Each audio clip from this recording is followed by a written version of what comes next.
Looking for a brand new laptop? Well, Microsoft might have just what you're looking for. Hey you, it's me, Curtis P, and it's time for some coffee.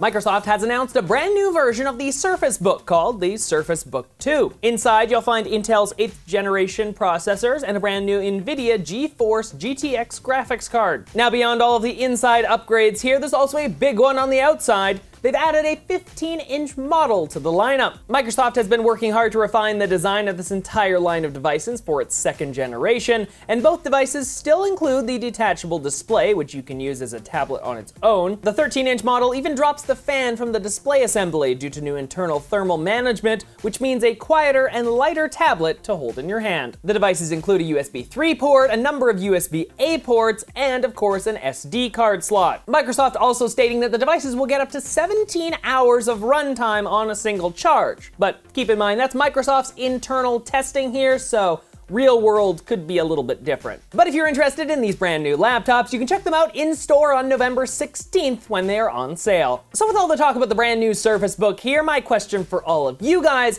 what do you think about Microsoft's Surface line of devices? Just recently, in the past couple of years, they've sort of ramped up production on all of these devices, from the Surface Book, the Surface Pro, you got the Surface Studio. There's a ton of different devices now. So what do you think about this whole brand new line of product? Let me know, comment section down below. Into the quick news, everyone. Razer has announced an update to its high-end laptop line. The 13-inch laptop now adds Intel's 8th generation quad-core i7 processors. The processor itself is clocked at 1.8 gigahertz, but it can be boosted all the way up to 4. If you want one for yourself, you can order it right now for a price of $1,699 US. Last night was a big night as the first ever giant robot battle took place. The 26-minute long show was streamed live on Twitch for everyone to see, though the entire thing was filmed a while ago. You can check out the entire event replay on YouTube right now to figure out who won and who lost. And in an interesting move by Google, the company is testing out integrated third-party email accounts into the Gmail iOS app. So if you're a big fan of the way Gmail handles your email, but you have email from like Yahoo or Microsoft, well, you can now put those right into the Gmail app. Now, this option has been available on Android for some time, which makes sense because it is the default app on Android, but on iOS, this puts it in direct competition with Apple's own Mail app and other third-party email apps. Google announcing the change on Twitter, stating,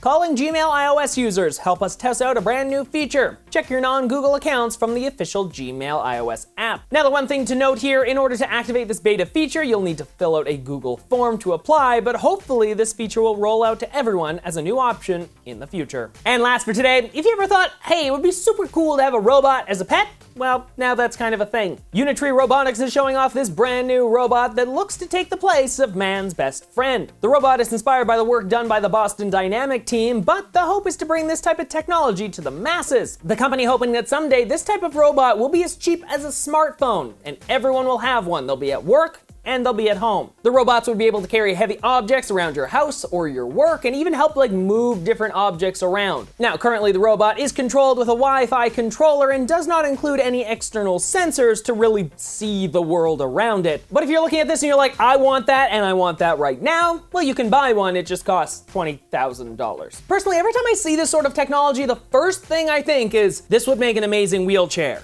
or like Rascal, or just mobility device in general. How cool would it be? You just like ride on this thing and it can walk over any terrain. That would be amazing. But with that, we arrive at the end of the video for today, everyone. Hopefully you enjoyed this. If you did, make sure you hit that like button and of course subscribe to the channel. I'm working on releasing new videos just like this throughout the week, so make sure you subscribe to stay all up to date. You can find other videos just like this one on screen right now, so make sure you check those out. Well, until tomorrow, everybody, I'm Curtis Paradis. Have an amazing day.